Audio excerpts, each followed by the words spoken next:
Hola, mi nombre es Antonio Morales, trabajo en la UCI pediátrica del Hospital Regional Universitario de Málaga, aquí en España. Aquí os dejo mi correo electrónico para cualquier duda o sugerencia acerca de la charla y para mí es un placer participar en este curso de ECMO neonatal del Hospital San Juan de Dios en Santiago de Chile. A través del doctor Nicolás Velo me podéis hacer todas las preguntas o a través de este correo electrónico y sin más dilación pasamos a la charla. He dividido la charla en dos partes muy concretas, una parte inicial muy cortita del momento de la conexión y una parte posterior en la que ya, lógicamente más amplia, hablaremos de los cuidados del circuito y del manejo del paciente en ECMO. En cuanto al primer momento, ya una vez que hemos decidido que el paciente tiene indicación de ECMO, el tipo de ECMO, veno-arterial, veno-venosa, central, periférica, valorar si es un paciente que no tiene futilidad, pasamos al momento de conexión. ¿Y qué ocurre en la conexión? Cuando empezamos la ECMO, habitualmente, si todo funciona bien, de forma rápida y agresiva, va a subir la tensión arterial media, va a disminuir de forma brusca la CO2 y va a mejorar la oxigenación. La presión arterial media va a aumentar dependiendo del flujo que obtengamos, de las cánulas, de si existe o no sangrado, del soporte vasoactivo que tengamos previamente y de las resistencias vasculares, que en muchas ocasiones están aumentadas en una situación de estrés. La PCO2, esto lo sabéis de la clase probablemente de fisiopatología, se va a lavar fundamentalmente por el flujo de gas fresco que empleemos, aunque hay otra serie de parámetros que pueden influir. Y los determinantes de la difusión de oxígeno van a ser fundamentalmente la cantidad de sangre, es decir, el flujo de sangre, no tanto el flujo de gas, y la concentración de hemoglobina. Todos estos parámetros se van a mejorar rápidamente en el momento de la conexión, pero son muchos los artículos y muchos en adultos, niños, neonatos, que hablan de que un descenso, una mejoría muy brusca de estos parámetros en las primeras 24 horas se correlaciona con un aumento de la morbimortalidad, especialmente la morbilidad neurológica. Y aunque hay muchos factores de confusión de por qué puede ser esto, la anticoagulación empleada, la coagulopatía, la coagulación de vasos cervicales, pacientes que tienen una sedación prolongada o posibilidad de eventos trombóticos, parece que la pérdida de autorregulación cerebral tiene un papel muy importante. Por eso tenemos que ser muy cuidadosos a la hora de conseguir unos objetivos hemodinámicos y gasométricos. Tenemos que conseguir esos objetivos en un tiempo prudencial, no ir a poner la situación perfecta, sino a mejorarla. Incluso en los primeros momentos, en cuanto a la ventilación, a lo mejor lo único que tenemos que hacer es ventilar la membrana, ventilar el oxigenador y no tanto al paciente. ¿Cómo vamos a conseguir eso? Y más en una situación como la vuestra, en neonatos, utilizando oxigenadores pequeños con flujómetros muy precisos, los que hay en el mercado, los hay analógicos, hay digitales, pero sobre todo tener mucha precaución a la hora de aumentar mucho el flujo de gas. Incluso en algunas situaciones en neonatos se ha llegado a plantear añadir CO2 en el circuito para que no mejore de forma muy rápida la ventilación. También podemos monitorizar el circuito midiendo el flujo de gas. Hay alguna serie de sets comerciales que te lo permiten. Medir el CO2 expirado en el paciente, pero que puede tener sus limitaciones, pero también podemos medir el CO2 postoxigenador. Nosotros lo hacemos a través de un sistema de capnografía estándar en el que añadimos a la salida de gases y nos sirve para medir el CO2. Lo ideal sería tener sistemas de bucle cerrado, pero actualmente comercialmente no existen este tipo de dispositivos. La monitorización del paciente, pues como sabemos, tiene una serie de limitaciones, tanto el capnógrafo por la limitación del flujo pulmonar, la capnografía transcutánea por ser pacientes que tienen habitualmente mala perfusión. La saturación regional cerebral puede ser un medidor indirecto y una cosa que sí nos puede ayudar mucho en las primeras horas es el Doppler transcraneal. Una vez que ya hemos iniciado, como recordamos, no tenemos que ser muy agresivos en el inicio de la ECMO, tenemos que hacer una valoración inicial tras la cannulación, buscando un flujo óptimo, mirando si existe sangrado antes de empezar la anticoagulación, fijando las cánulas si están normoposicionadas. Muy importante realizar una primera prueba de imagen, radiografía, ecografía para ver la posición de los vasos y analítica y valorar la necesidad de volumen de plaquetas, ya que va a ser un paciente que se va a hemodiluir y si ya estaba con las cifras de plaquetas en el límite, las va a precisar, o lo mismo puede ocurrir con la antitrombina. Y en cuanto una vez que ya hemos empezado y ya hemos realizado el checklist inicial, ¿cuáles van a ser los cuidados posteriores de un paciente, su circuito en ECMO? Pues lo vamos a dividir en tres bloques. Primero vamos a hablar del paciente, después vamos a hablar muy brevemente, porque entiendo que lo hablaréis en otra charla, del mantenimiento del circuito y daremos algunas pinceladas al final de anticoagulación. En el circuito, de forma muy resumida, tendremos que vigilar la presencia de coágulos, de aire, incluso si vibra el circuito por un exceso de presión, correlacionar las revoluciones por minuto con el flujo en la bomba, en la membrana o en el flujo en el mezclador de gas, fijarnos bien en el flujo de gas, la FIO2 del oxigenador, la saturación venosa y arterial si la tenemos disponible en el circuito y medir las presiones. Nosotros monitorizamos P2 y P3, es decir, la presión pre y post oxigenador, que nos dan una idea de cómo supone la obstrucción al paso del oxigenador y la presión de retorno hacia el paciente. La presión 1, presión de succión, prebomba, al ser una presión negativa, preferimos no monitorizarla salvo en ocasiones especiales. Respecto a la monitorización de paciente, además de la monitorización habitual, tenemos que tener en cuenta una serie de peculiaridades, como es en el caso de ECMO veno-arterial, si no existe una pulsatilidad adecuada, veremos una tensión arterial como una línea plana o muy amortiguada y por consecuencia la pulsoximetría se verá también artefactada o incluso con imposibilidad de captar. Cobran especial importancia en estas situaciones otras mediciones de oxigenación indirecta como la oxigenación cercana al infrarrojo, el NIRS, tanto a nivel cerebral como a otros niveles. Centrándonos en el paciente ya, el paciente en ECMO, desde el punto de vista hemodinámico, el ECMO, el paciente con ECMO venovenosa, la hemodinámica la valoraremos de la misma forma, exactamente igual que en un paciente sin ECMO. Pero en el caso del ECMO venoarterial tenemos que tener en cuenta que el gasto cardíaco total es la suma del gasto cardíaco de la ECMO y el gasto cardíaco del paciente. El gasto cardíaco de la ECMO depende fundamentalmente del flujo que consigamos con la ECMO, que a su vez va a depender de la volemia del paciente, del tamaño de las cánulas, fundamentalmente de la venosa, y de las resistencias sistémicas. Y el gasto cardíaco del paciente se va a venir determinado por los tres aspectos habituales: precarga, poscarga y inotropismo. Estos tres aspectos habitualmente en un paciente en ECMO se van a ver comprometidos por la succión de volumen, por la adición de una cánula en el lado arterial y porque suelen ser pacientes que tienen el inotropismo disminuido. Los objetivos son los mismos que en cualquier paciente: mantener la entrega de oxígeno, minimizar el consumo de oxígeno, y para eso existe una serie de estrategias. Es importante, sobre todo, permitir la recuperación mientras mientras se va tratando el insulto primario. Los objetivos pues, van a ser tener un flujo de ECMO objetivo, que existen unas tablas según peso, imagino que lo tenéis en los protocolos, pero lo que es importante es que el flujo tiene que ser suficiente para conseguir los objetivos hemodinámicos y para mantener una tensión arterial mínima. Por eso, muchas veces tendremos que jugar con fármacos vasoactivos y en determinadas ocasiones deberemos mantener una dosis pequeña de inotrópicos si el ventrículo no es capaz de abrir la válvula aórtica. Tenemos que tener en cuenta las peculiaridades de la monitorización y el cardiólogo que se haga cargo de este paciente debe estar entrenado en ecocardiografía en situaciones no óptimas de precarga.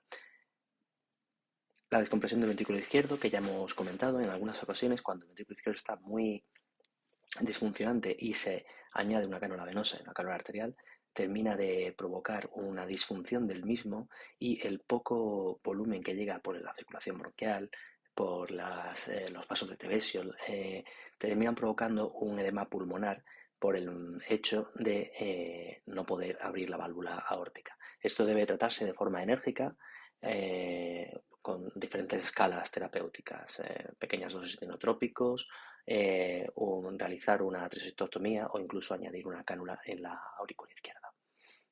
Lo que sí es importante desde el punto de vista hemodinámico, en el caso de ECMO venoarterial, es medir la saturación en los cuatro miembros. Esto a lo que estáis bastante habituados en neonatología, no tanto en pediatría. Y esto es importante porque puede existir un flujo preferencial según la colocación de la cánula y no solo conformarnos con la oxigenación medida por el catéter arterial. Eh, en cuanto al manejo respiratorio en el paciente en ECMO, el paciente con ECMO venoarterial, los objetivos de saturación, perdón, de oxigenación y ventilación van a ser casi normales. Estos son unos normales, estos son unos valores bastante óptimos y la oxigenación va a depender fundamentalmente, en el caso de veno arterial, de la cantidad de flujo de sangre que pase por el oxigenador, es decir, cuánta sangre venosa voy a poder bypassear y oxigenar, y la ventilación del flujo de gas. En el caso del paciente con ECMO venovenosa, los objetivos van a ser diferentes, nos vamos a consolar con un nivel de oxigenación subóptimos. ¿Y esto por qué? Porque no vamos a poder realizar un bypass completo de toda la sangre del retorno venoso. ¿De qué depende que esté más o menos oxigenada? Pues de que consigamos obtener mayor o menor flujo de sangre. Cuanto más porcentaje del retorno venoso seamos capaces de oxigenar, mejor oxigenación. Pero tenemos que saber que nuestros objetivos pueden ser mucho más modestos. Y en este punto tenemos que tener en cuenta que existe un fenómeno que puede jugar en nuestra contra, que es la recirculación. En neonatología existen dos estrategias de canulación: la canulación con cánula de doble luz, tipo Origen, Avalon o las modernas Crescent, o la canulación multisite con drenaje desde la yugular y retorno en la femoral, que en otras edades da problemas de recirculación, pero en neonatos se han visto tasas de éxito bastante elevadas. El paciente que está en ECMO, desde el punto de vista respiratorio, tenemos que tratar por un lado el pulmón y por otro lado la oxigenación y ventilación, que ya hemos dicho de qué depende. El pulmón, existen diferentes estrategias para mantenerlo. Lo que tenemos que favorecer es que exista un reposo pulmonar, una recuperación. Para ello, desde parámetros de ventilación poco agresivos hasta mantenerlo en una CPAP, y en ciertas ocasiones incluso se puede dejar el tubo al aire o extubar al paciente. Esto, sobre todo, especialmente recomendado en situaciones de fuga aérea incontrolable. Como hemos dicho, la oxigenación va a depender fundamentalmente de la cantidad de sangre que pasa a través del oxigenador, es decir, del flujo de sangre, y la ventilación si podemos jugar más con ella. La ventilación va a depender fundamentalmente del flujo de gas que obtengamos, y la FiO2 aporta mayor o menor oxígeno a ese flujo de gas, pero como ya hemos dicho no es tan determinante como la cantidad de flujo de sangre que pasa a través del oxigenador. El paciente que está en ECMO, desde el punto de vista respiratorio, tenemos que tener una serie de peculiaridades. Por ejemplo, si es un paciente que tiene un neumotórax, no vamos a correr a drenarlo. Ni siquiera en el caso de que sea un neumotórax a tensión, que podemos realizar una maniobra que es dejar al paciente sin ventilar, convertir un neumotórax a tensión en un neumotórax simple, y que no nos va a competir con la hemodinámica ni con el punto de vista respiratorio, y no drenarlo. ¿Por qué? Porque el drenaje en un paciente anticoagulado con una alteración de la coagulación importante puede provocar un hemotórax, que puede ser una situación peor. La realización de fibrooncoscopias o lavado broncoalveolares pueden ser una herramienta muy útil y además muy bien tolerada en pacientes en ECMO. De la misma manera, optimizando la coagulación, podría ser un paciente candidato a realizar una biopsia, y además podemos ensayar otras terapias que habitualmente no nos permiten en la situación cuando el paciente está con la ventilación mecánica agresiva. Este es un ejemplo, un poco exagerado, de un paciente que está saturando el 55% en un momento y otro momento el 90%. Sin embargo, la entrega de oxígeno, el contenido de oxígeno es mayor en esta situación porque la hemoglobina está optimizada. Con esto lo que queremos decir es que en estos pacientes con ECMO venovenosa, en los que no conseguimos unos niveles de oxigenación adecuados o tan elevados como en situaciones normales, tenemos que tener en cuenta que tenemos que optimizar, por un lado, la entrega de oxígeno con la hemoglobina y el consumo de oxígeno. Este es un ejemplo de drenaje de un neumotórax que terminó en un desastre con un drenaje de un neumotórax masivo. Desde el punto de vista renal, tenemos que tener en cuenta que a veces en ECMO va a ser inevitable que exista una retención hídrica. debido pues a la disfunción endotelial, al escape capilar que se produce por la lesión de reperfusión, a la respuesta inflamatoria y a una situación de resucitación hídrica previa. Y además puede existir una disfunción renal por bajo gasto cardíaco, flujo no pulsátil y la presencia de fármacos nefrotóxicos. Desde el punto de vista renal, tenemos que emplear las medidas habituales, un adecuado aporte hídrico, un buen balance de electrolitos y la hemofiltración puede jugar un papel importante. Nosotros inicialmente nos planteamos si a todos los pacientes teníamos que ponerle hemofiltración, pero llegamos finalmente a la conclusión de solo aquellos pacientes que lo necesitasen por un balance hídrico poco óptimo pese al uso de diuréticos, lo íbamos a usar. Tenemos que tener en cuenta que van a ser pacientes anticoagulados, en la mayoría de los casos no nos va a hacer falta una heparina adicional y en determinadas circunstancias se podría llegar a plantear el uso de citrato como anticoagulación, pero solo regional en el filtro, manteniendo en aquellos pacientes en los que a lo mejor por circunstancias de sangrado no está anticoagulado el paciente. Es importante decidir dónde se colocan las tomas de hemofiltro. Nosotros lo hacemos en, en serie con el circuito. Cogemos sangre desde el segmento 3 y lo pasamos desde el segmento post-oxigenador al pre-oxigenador. Y esto lo hacemos por un motivo. Si existe alguna burbuja de aire, se quedaría atrapada en el oxigenador y asumimos una pequeña recirculación. Desde el punto de vista gastrointestinal, no debería haber ningún motivo diferente para empezar la nutrición enteral de forma precoz, pero siempre manteniendo las precauciones de cualquier otro paciente que esté estable desde el punto de vista hemodinámico, garantizar un buen flujo esplácnico, ausencia de arrítmicas, lácticos negativos, etcétera. Por supuesto, mantener la protección gástrica y en el caso de la alimentación parenteral hay que ser cuidadoso con la concentración de lípidos ya que son sustancias procoagulantes. La hemólisis es un enemigo invisible, un enemigo silencioso, ya que aunque de forma inmediata no suele provocar problemas importantes, a largo plazo se relaciona con insuficiencia renal, isquemia y otro tipo de morbilidad. Por eso es importante monitorizarlo. Lo ideal a través de la hemoglobina libre, pero si no, a través de medición indirecta por LDH, haptoglobina, bilirrubina, etc. En caso de presencia de hemólisis es muy importante solucionarla de forma pronto. ¿Cómo? Descendiendo las revoluciones, si existe el hemofiltro y se puede descartar o disminuir el flujo de sangre del hemofiltro, hacerlo ya que el hemofiltro interfiere con los flujos de la ECMO en presencia de coagulopatía o inflamación y en casos de hemólisis rebelde o con cifras muy elevadas estaría indicado el cambio de circuito. Desde el punto de vista neurológico, como cualquier otro paciente, tenemos que tener mucho cuidado, pero claro, son pacientes especialmente proclives a la lesión neurológica. Realizaremos monitorización con BIS, electrocontinuo si procede, ecografías cerebrales en Doppler y el TAC lo reservamos a situaciones en las que haya una alteración patológica. Desde el punto de vista de la sedación, que es un apartado que también es un poco dependiente de cada centro, pero sí que tenemos que tener en cuenta el perfil de absorción, tanto por la bomba centrífuga o de rodillos, según la que tengamos, y el tipo de oxigenador de los diferentes fármacos. Aquí, por poner un ejemplo, vemos cómo el fentanilo se absorbe en el circuito mucho más que la morfina, o como el propofol se puede llegar a absorber hasta casi un 90% de lo administrado. Además, el propofol, por el mismo motivo que hemos dicho anteriormente, por su contenido lipídico, puede ser procoagulante.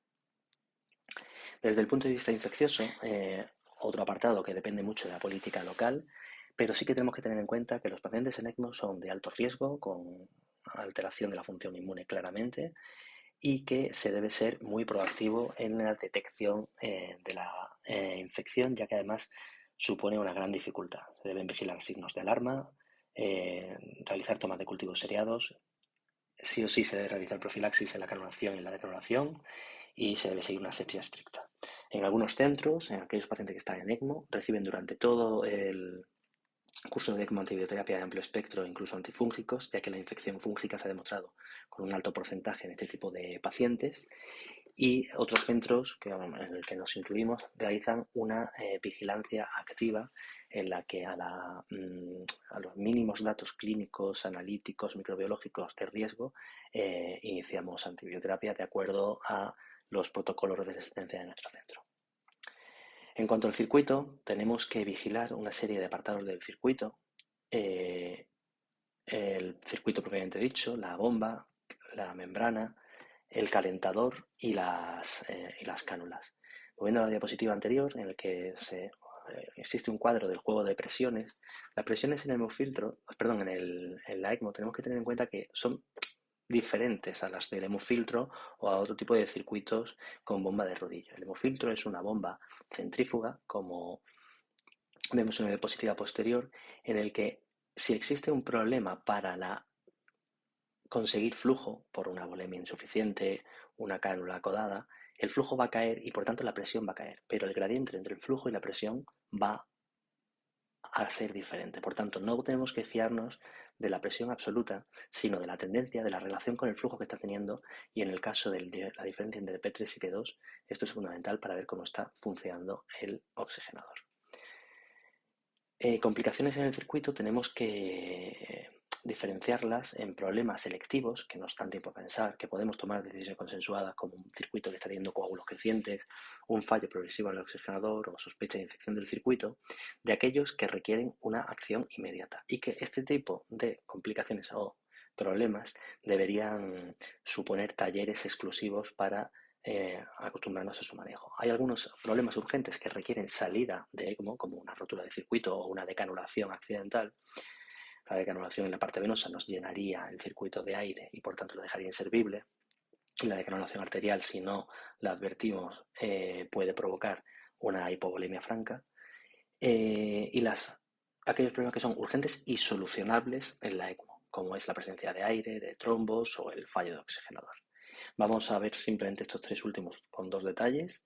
Bueno, aquí primero os enseño cuál es nuestro cronograma de vigilancia del circuito de ECMO, en el que señalamos en amarillo lo que hay que hacer de forma meticulosa las 24 horas del día y cómo recae sobre enfermería el mayor, sobre todo, cuidado y vigilancia del circuito. Esta es la hoja de recogida de ECMO que teníamos inicialmente, luego la hemos digitalizado, horario en todos los casos. Y lo que estaba comentando antes, esta es la diferencia de la ECMO, de la bomba de rodillo que tenemos aquí respecto a la bomba centrífuga. Esto sería parecido a un hemofiltro en el que tú le dices a la bomba qué flujo quieres y lo va a conseguir, y ese flujo lo va a conseguir con más o menos presión, y aquí lo que le decimos a la bomba es cuántas revoluciones, y con eso consigue un flujo en función de tamaño de cánulas, volemia, etc. La búsqueda de coágulos en el circuito debe ser sistemática, con la ayuda de una linterna, y tenemos que buscar fundamentalmente en dos zonas: en áreas sin movimiento, en áreas estancas, ahí muy oscuras en superficies, ahí vamos a detectar trombos de depósitos de Matías, y en las zonas de alto flujo vamos a ver trombos blancos que son fundamentalmente de fibrina y plaquetas. El manejo es el mismo. Cuando los trombos son pequeños, únicos, tenemos que hacer una vigilancia activa, pero cuando son ya más grandes, son crecientes, están sobre todo en el lado del segmento ya cercano al paciente o son múltiples, es cuando estaría indicado un recambio de circuito. En el caso de aire, el aire viaja muy rápido por el circuito. Si se detecta en el lado venoso, podemos tener la suerte de que se quede en la membrana el oxigenador como atrapaburbujas. En el lado arterial, nos obligaría, en el caso de un embolismo importante, a clampar en el lado arterial, tratar de parar la bomba, tratar de pasar las burbujas al lado venoso y rescatarlas con un sistema de jeringas. Esto es verdad que con una diapositiva es difícil de explicar, con un taller quizás sea mucho más adecuado. En todo caso, el aire en el circuito solo se produce en caso de un circuito mal ensamblado, con una llave de tres pasos que está defectuosa, así que es muy importante el sequeo diario del circuito. En cuanto al oxigenador, tenemos que vigilar si está funcionando correctamente en cuanto a oxigenación y al gradiente de presión, que nos puede indicar si puede haber coágulos o trombos que estén haciendo que ya cada vez cueste más trabajo el paso de sangre a través del oxigenador. Por último, os voy a dar unas pinceladas de anticoagulación, que no sé si forma parte claramente de la charla, pero me parece interesante por lo que hemos ido aprendiendo estos años. Las guías del 2021 de la ELSO son un repaso magnífico y probablemente todos deberíamos basarnos en ellas. En ellas se sigue manteniendo que la heparina es uno de los anticoagulantes más utilizados. Se suele emplear entre 20 y 50 unidades kilo hora y se suele poner un bolo al inicio, durante la coagulación. Cuando, eh, si no hay sangrado y la anticoagulación está estable, se puede iniciar desde la primera hora incluso. Y la monitorización, que clásicamente se ha realizado a pie de cama con tiempo de anticoagulación total con ACT y más a medio plazo con el TTPA, cada vez existen eh, mm, marcadores que son más sensibles para la medición de la anticoagulación. Y parece que a día de hoy todo rota en torno a la antidiazal. La antidiazal es un medidor directo de la actividad de la heparina y con ello podemos medir la anticoagulación. El resto de parámetros de la coagulación deberíamos interpretarlos para ver cómo está el resto de la coagulación, vía intrínseca, extrínseca, fibrinolisis, etcétera. La cuantificación de fibrinógeno también es muy importante. La heparina, como ya sabemos, actúa en la vía, actúa en el factor 10 y deberíamos aumentarla cuando hay una anticoagulación insuficiente, cuando hay un flujo de ECMO lento, cuando hay presencia de trombos, cuando se va a infundir hemoderivados podríamos aumentar la heparina si estamos con valores muy límite o en situaciones de déficit de antitrombina. Por contra, la vamos a disminuir lógicamente en las situaciones contrarias y también tenemos que tener mucho cuidado en los pacientes con insuficiencia renal ya que la heparina se elimina por vía renal. Tiene una serie de inconvenientes, la monitorización, que ya hemos visto que tenemos que hacer una monitorización multimodal, la necesidad de trombina para el máximo efecto y que a veces puede haber inducir trombopenia o se puede inducir una resistencia a la heparina.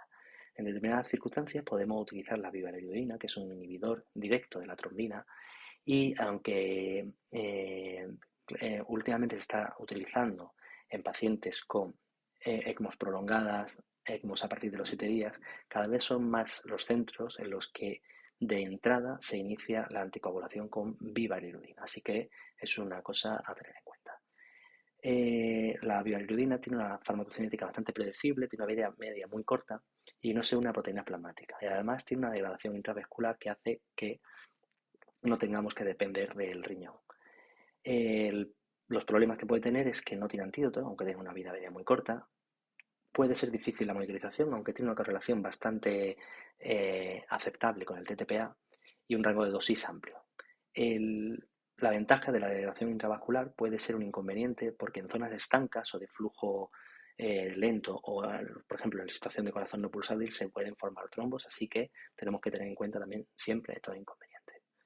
Las complicaciones de la anticoagulación puede ser desde la formación de trombos hasta el sangrado. Tenemos que tener mucho cuidado con los procedimientos, evitar la punción innecesaria de vías, realizar una succión nasal cuidadosa, evitar la reintubación nasal y esto, aunque ya lo hemos dicho, tener mucho cuidado o incluso contraindicar, aunque nos entren ganas de drenar motoras, de drenar derrames, mucho cuidado con la colocación de drenajes porque lo que puede ser evacuar un derrame puede terminar en un hemotórax masivo. Está publicado y yo creo que todos lo que hemos trabajado con ECMO lo hemos visto alguna vez. En cuanto al sangrado, lo más frecuente es que sea en el sitio de la canulación. Tenemos que monitorizar y optimizar todo cuando hay un sangrado importante y el orden habitual es disminuir los niveles de anticoagulación, optimizar fibrinógeno, plaquetas, tiempos de coagulación, valorar el uso de antifibrinolíticos. Se puede llegar a parar la heparina, no son pocas las situaciones en las que cuando hay un sangrado podemos estar hasta 24 o 48 horas sin heparina. Y el factor 7, que clásicamente ha sido una contraindicación en ECMO, en los últimos años se ha demostrado que su uso puede ser seguro y de hecho se ha empleado sobre todo en pacientes en ECMO por politrauma o en el contexto de posoperatorio de neurocirugía con algunas complicaciones. En cuanto a las transfusiones, ¿dónde las administramos? Hay centros que administran transfusiones directamente en el circuito. Nosotros administramos las transfusiones al paciente. Y en cuanto a la cantidad, tanto de hematíes, plasma y plaquetas, deberíamos tener en cuenta el volumen de distribución, ya que el circuito supone un volumen aumentado y por tanto deberíamos aumentar el volumen total de transfusión. En cuanto al dintel para la transfusión de hematíes, no debería ser muy diferente a los criterios que tenemos para otros pacientes. Tenemos que tener en cuenta en el paciente venovenoso que deberíamos tratarlo como un paciente cardiópata con mezcla, es decir, elevar el dintel para la transfusión de hematíes. Las plaquetas Clásicamente se han establecido los protocolos unos niveles de plaquetas por encima de 80, 100.000, aunque en los últimos años está bajando. Y lo que sí tenemos que tener en cuenta es que cuando hay sangrado tenemos que optimizar las plaquetas por encima de una cifra de 30 a 50.000. El plasma fresco se reserva a situaciones en las que hay sangrado o coagulopatía y se va a realizar algún tipo de procedimiento. El tranexámico también suele ser un fármaco que se administra previo a procedimientos. Y hasta aquí lo que les quería contar sobre el manejo del paciente pediátrico y neonatal en ECMO.